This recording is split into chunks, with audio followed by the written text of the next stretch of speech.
Quão formoso és, Rei do universo, tua glória enche a terra, enche os céus. Mais uma vez. Quão formoso és, Rei do universo, tua glória enche a terra, enche os céus. Tua glória enche a terra, tua glória enche os céus, tua glória enche minha vida, Senhor. Maravilhoso é estar em tua presença. Maravilhoso é poder te adorar. Maravilhoso é tocar em tuas vestes. Maravilhoso é te contemplar, Senhor. Maravilhoso. Maravilhoso é estar em tua presença. Maravilhoso é poder te adorar. Maravilhoso é tocar em tuas vestes. Maravilhoso é te contemplar, Senhor. Maravilhoso é te contemplar, Senhor. Aleluia. Esse é o Deus a quem nós servimos, um Deus que é maravilhoso, um Deus que não há outro igual. Eu quero lhe convidar a abrir sua Bíblia no Salmo número 96. Nós vamos ler dos versículos 7 ao versículo 9. Salmo 96, do versículo 7 ao versículo 9. Diz assim a palavra de Deus: Deem ao Senhor, ó famílias das nações, deem ao Senhor glória e força. Dê ao Senhor a glória devida ao seu nome, e entrem nos seus átrios trazendo ofertas. Adorem o Senhor no esplendor da sua santidade. Tremam diante dele todos os habitantes da terra. Aleluia. E o salmista, então, de uma forma muito especial, diz assim: entreguem ao Senhor, todas as famílias, a glória devida ao seu nome, e entrem nos seus átrios trazendo ofertas. Uma maneira de declarar a nossa gratidão, declarar a nossa alegria em servir ao Senhor, entregar a Ele o nosso louvor, entregar a nossa adoração, entregar a oferta, entregar a nossa vida, colocar tudo diante do altar do Senhor. Com certeza, esse Deus a quem nós servimos é um Deus que, quando a gente canta, tudo entregarei, é maravilhoso declarar que nós entregamos as nossas vidas, colocamos tudo diante do altar. E nós, encerrando esse momento de louvor inicial, nós vamos cantar Reina em Mim.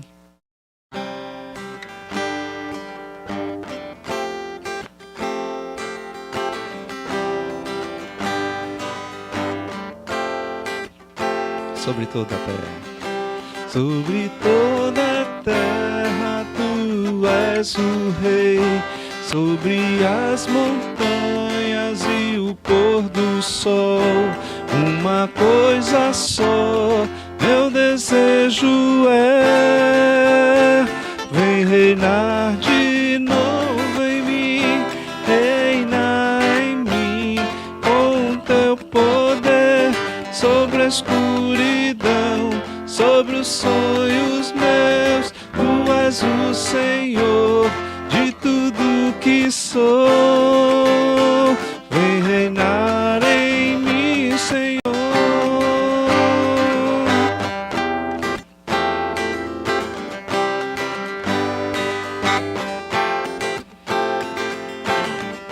Sobre o meu pensar, tudo que eu falar, faz-me refletir a beleza que há em ti. Tu és para mim mais que tudo aqui. Vem reinar de novo em mim, reinar em mim, com teu poder sobre a escuridão, sobre os sonhos meus. Tu és o Senhor de tudo que sou. Vem reinar em mim, Senhor, reina em mim, com teu poder sobre a escuridão, sobre os sonhos meus. Tu és o Senhor de tudo que sou. Vem reinar em mim, vem reinar em mim, Senhor. Vem reinar em mim, Senhor.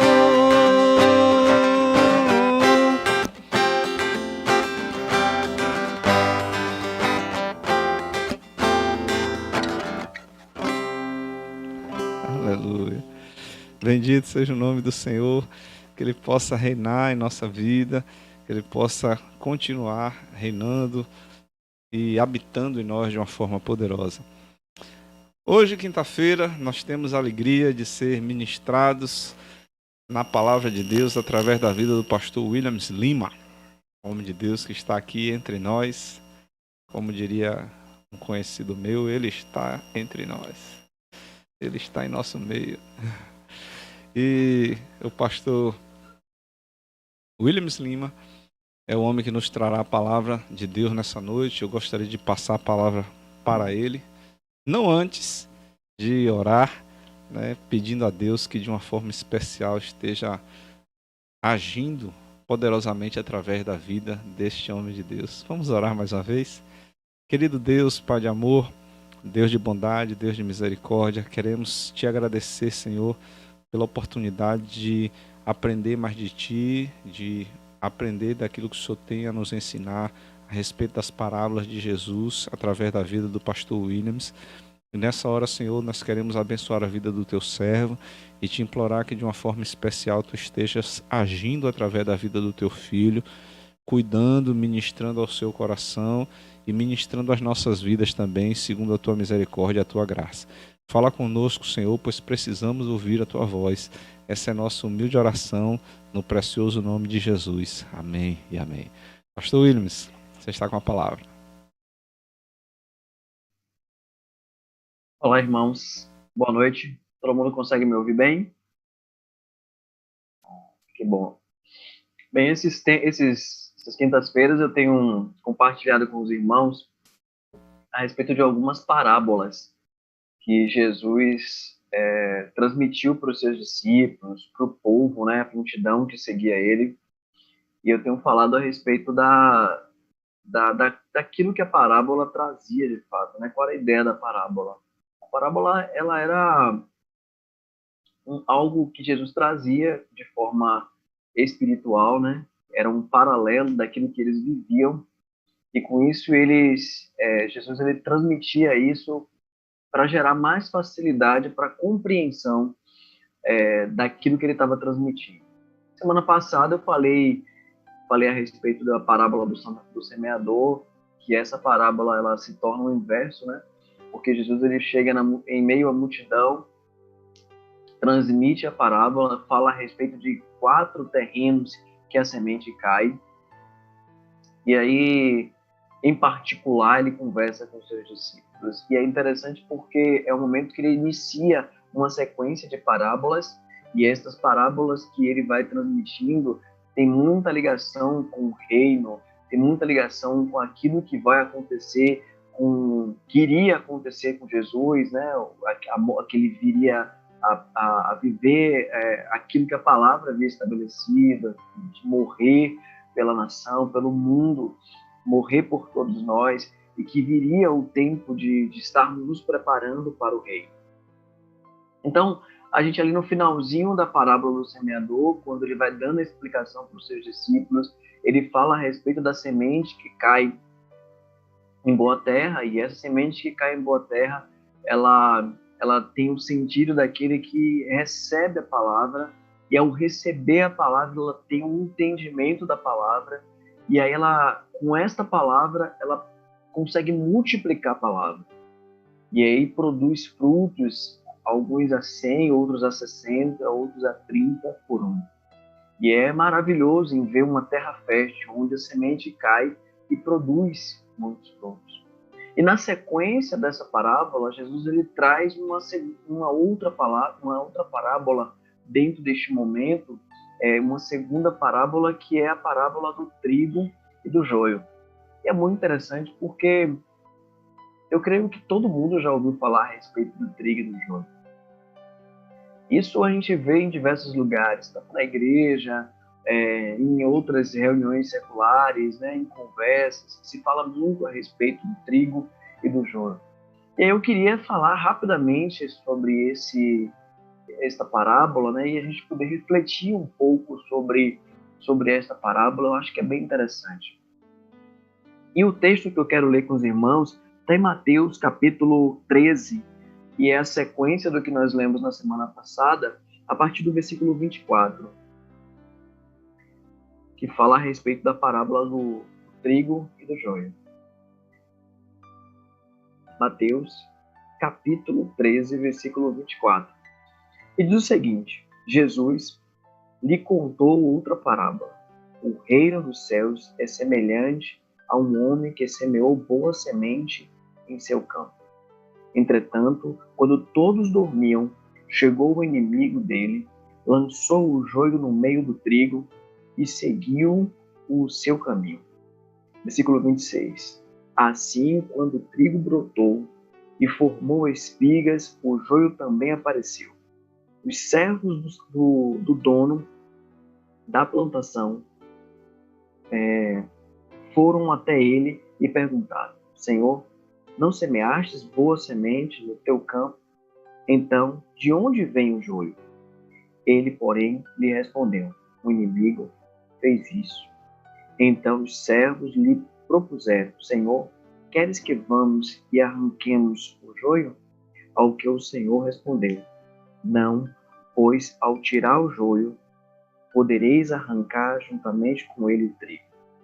Deixe-os, pois, crescer junto até a safra, e no tempo da colheita direi aos ceifeiros: primeiro ajuntai o joio e amarrai-o em feixes para ser queimado, mas o trigo recolhei-o em meu celeiro.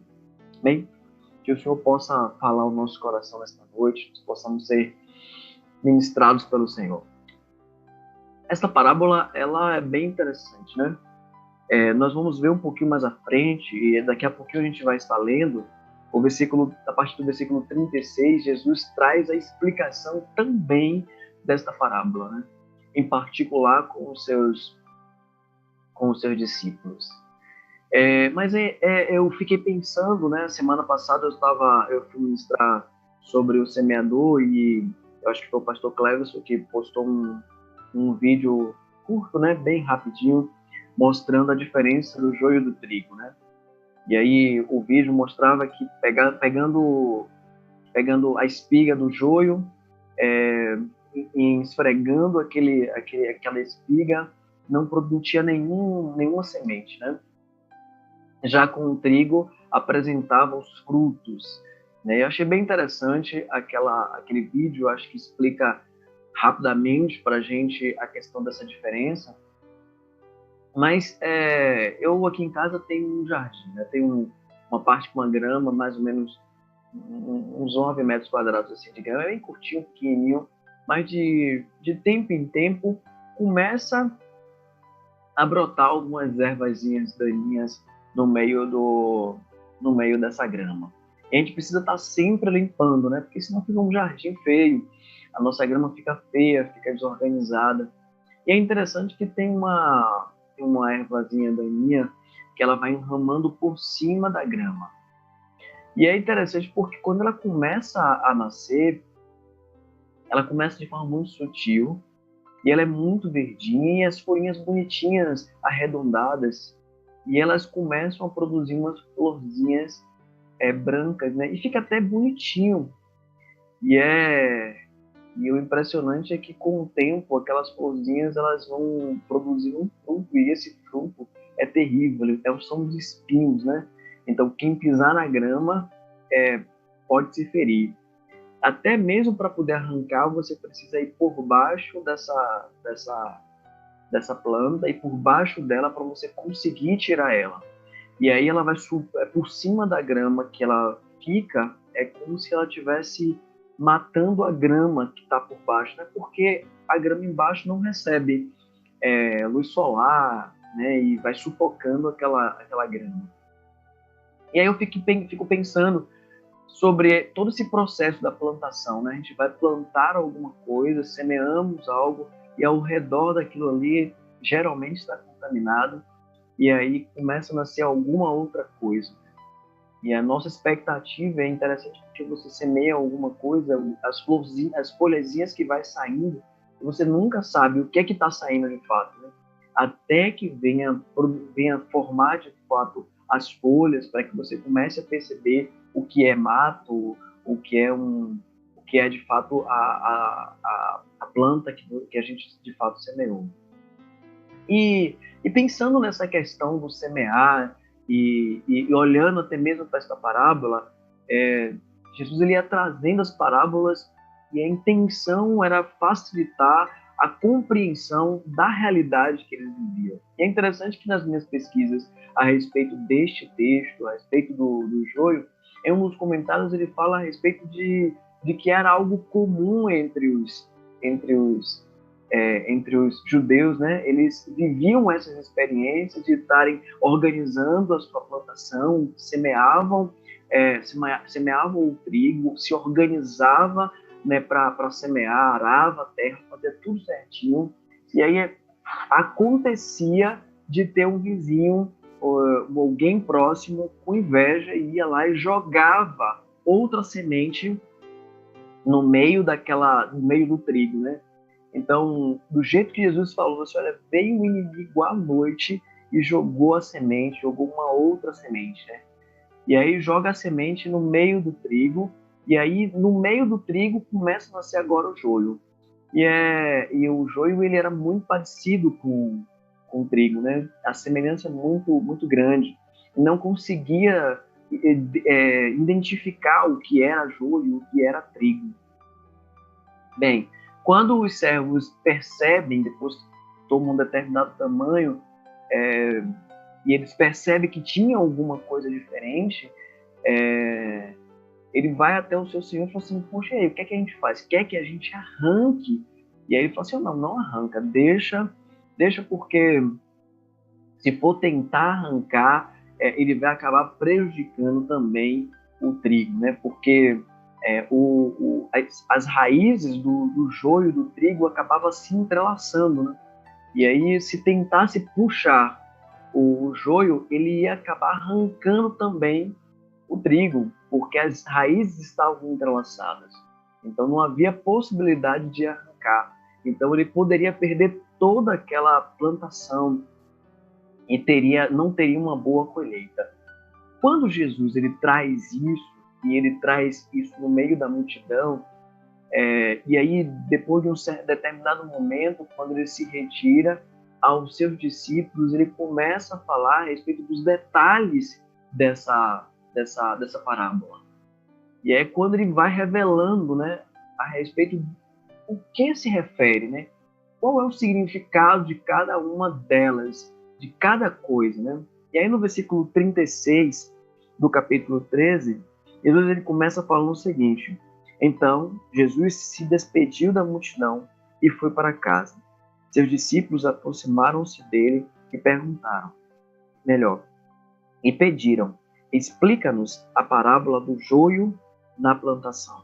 E Jesus explicou: aquele que semeia a boa semente é o Filho do Homem. O campo é o mundo, e a boa semente são os filhos do reino. O joio representa os que pertencem ao maligno. O inimigo que semeia o joio é o diabo. A colheita é o final desta era, e os ceifeiros são os anjos.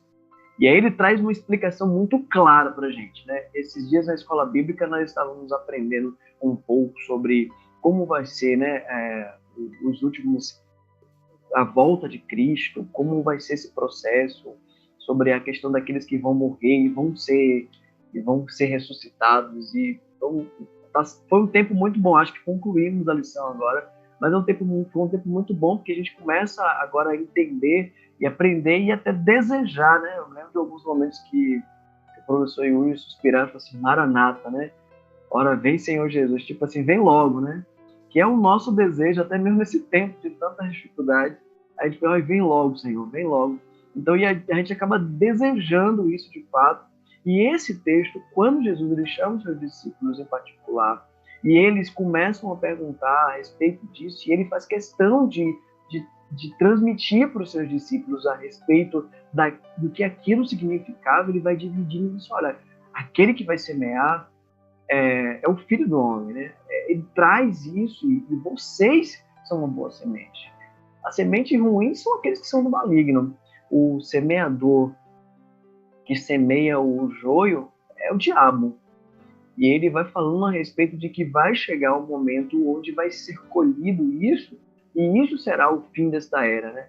Será quando Cristo voltar e por resgatar a sua igreja, por resgatar a todos nós. E aí é onde vai existir, de fato, a divisão do joio e do trigo. E a gente vê que é claro que ele se refere, quando ele fala a respeito de joio e trigo, e em um campo, este campo ele está se referindo ao mundo, ele não se refere a um lugar específico, tipo uma instituição ou uma organização, não, ele está falando a respeito do mundo. Estamos no mundo e não há como ser retirado, ser separado. E é interessante que eu estava lendo uma vez uma matéria falando a respeito de pessoas que elas conseguem, alguns religiosos, que eles vão para um lugar reservado, né? Eles vão para uma montanha e lá eles ficam guardados, separados, e eles não têm acesso à tecnologia, não têm acesso à TV, a informações diversas, mas ainda assim eles são tentados pelos desejos. Então a gente começa a perceber que não há como fazer essa separação. Nós estamos em um ambiente contaminado e nós precisamos hoje lutar para nos mantermos limpos. E aí eu me lembro de um texto quando Jesus ele fala para os seus discípulos lá em João capítulo 12, se não me engano, no versículo 24, ele fala de que o trigo ele precisa cair na terra e esse trigo ele precisa morrer. Se ele não morrer, ele não vai se desenvolver, ele vai ficar sozinho, ele não vai crescer e não vai produzir frutos. Assim como na semana passada nós falamos a respeito dos frutos que precisam ser produzidos. Então todos nós precisamos começar a produzir o fruto, né? E aí a grande diferença que se tinha a respeito do joio e do trigo era o fruto, porque o joio, o fruto que ele produzia não era algo que poderia ser consumido. Agora o vento batia e as sementes do joio espalhava e aí acabava produzindo, crescendo, semeando mais joio ao redor. Por isso que precisava ser retirado no seu devido tempo e ser colocados em feixes, né? E ele não poderia ser colocado próximo, não ia ser guardado, ele seria queimado. E Jesus ele faz isso referente e dá referência justamente para aqueles que for joio, né? No grande dia, no dia da separação, que vai ser lançado para o fogo. Então aquele joio não produzia nada bom. Então ele agora precisava ser queimado, até para que não continue produzindo, multiplicando. E é impressionante como essas coisas elas conseguem se multiplicar com tanta facilidade. Agora, uma das coisas que acontece dentro disso é a diferença do visual, né? Então eu fui buscar algumas imagens, observar o campo onde tem uma plantação de trigo. E é bonito, as imagens é muito bonito, né? É um lugar lindo, que tem aquela cor assim dourada, né? E o sol bate, traz aquele brilho, fica uma coisa muito bonita. enquanto o joio ele não consegue produzir isso, ela não mantém aquele ambiente dessa forma. Então, o joio ele vai ser o final dele é ser queimado, enquanto o trigo ele vai ser levado para o celeiro. Então a gente começa a perceber a diferença de aquele que vai para o inferno e aquele que vai para o céu, né? Essa linguagem nossa como cristão fica muito claro a gente perceber isso dentro dessa parábola. E a produção destes frutos, ela precisa existir. Nós como cristãos nós precisamos começar a olhar os frutos que nós produzimos, né? O texto que ele fala de que conhecereis a árvore pelo fruto, né? Eu até anotei agora, só não me lembro agora, acho que é Lucas capítulo 6, versículo 44. Ele fala justamente sobre isso, fala sobre a árvore que produz o fruto. Então, a árvore, conhecereis a árvore pelo fruto que ela produz. Então, nós precisamos começar a produzir frutos, e estes frutos eles precisam trazer mudança, precisam trazer transformação. Eu me lembro lá de Jeremias, quando ele falou que a árvore plantada à beira do rio, as suas folhas vão funcionar como um remédio para as nações e os seus frutos como alimento. Então, é isso que nós precisamos começar a produzir.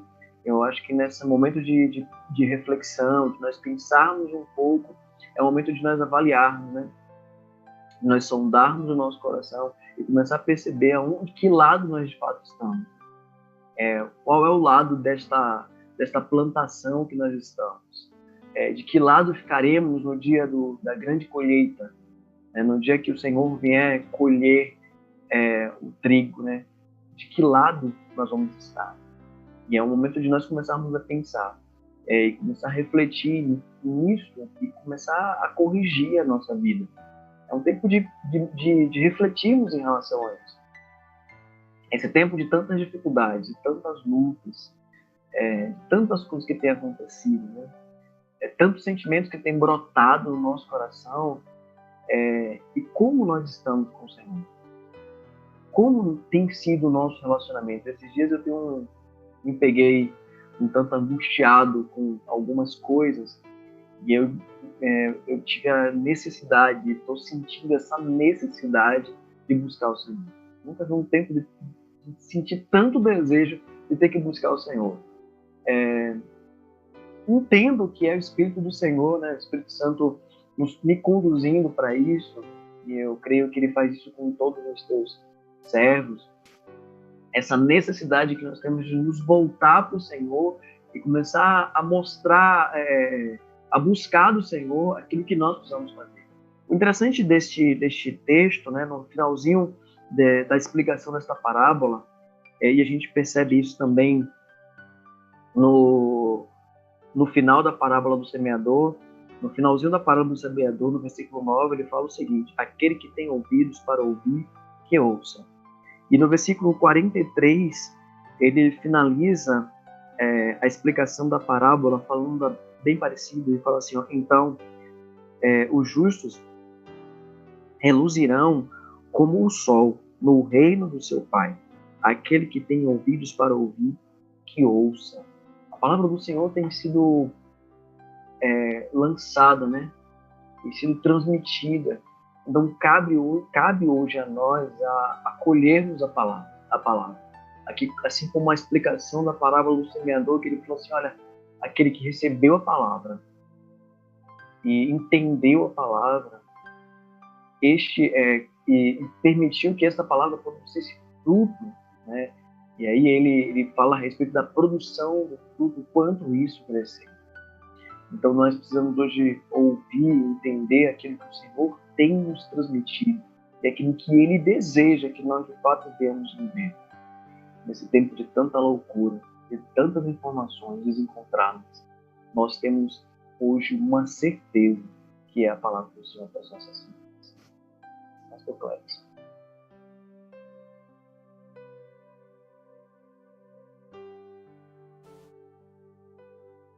Glória a Deus, porque em Cristo Jesus nós fomos feitos como trigo.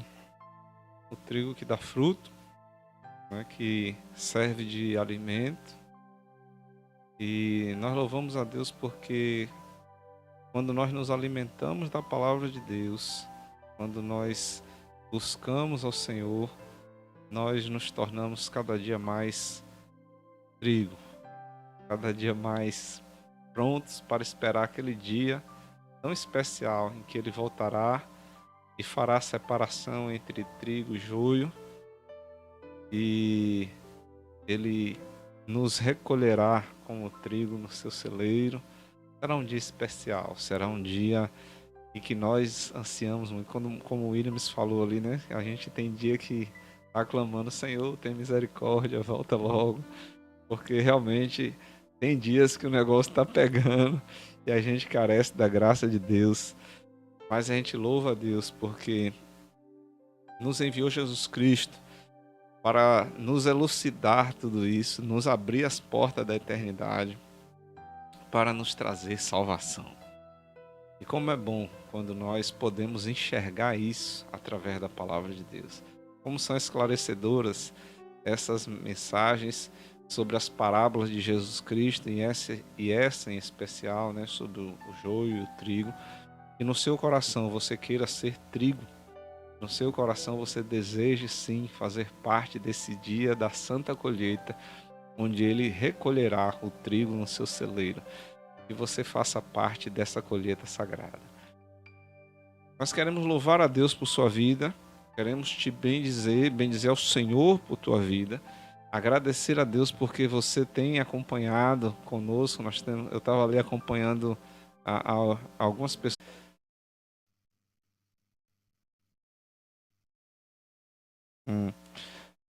Então vamos orar encerrando o nosso culto. Esses bugs que aparecem aí de vez em quando, né? Mas nós voltamos, então vamos encerrar orando ao Senhor nesse instante. Querido Deus, nós queremos te bendizer, exaltar e glorificar, porque nos permitiu estar juntos nessa noite mais uma vez. Nós vemos nisso o sinal da tua bondade, da tua graça e da tua misericórdia, Senhor.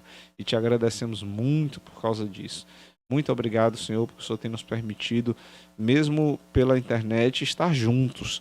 E sem sombra de dúvida, Senhor, isso é sinal da tua misericórdia sobre nós. E nós queremos te agradecer mais uma vez por causa disso. Agora, Senhor, nós te imploramos, nos dá uma noite em paz, um sono tranquilo. Prepara-nos, Senhor, para o dia de amanhã. Que a tua bondade e misericórdia continuem conosco no dia de amanhã. Que as tuas misericórdias se renovem sobre nossas vidas no dia de amanhã. E, Pai, eu oro agora por aqueles que estão enfermos, por aqueles que estão, Senhor, angustiados e desesperados. Que a tua boa mão repouse sobre a vida de cada um.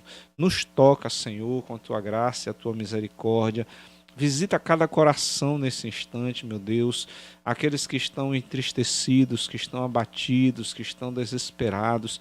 Visita agora, Senhor, e vem com teu bálsamo sobre a vida de cada uma dessas pessoas, renovando, restaurando, fazendo tudo novo, meu Deus, e que elas recebam do teu ânimo, que elas recebam, Senhor, da tua graça, que elas recebam do teu cuidado e da tua misericórdia.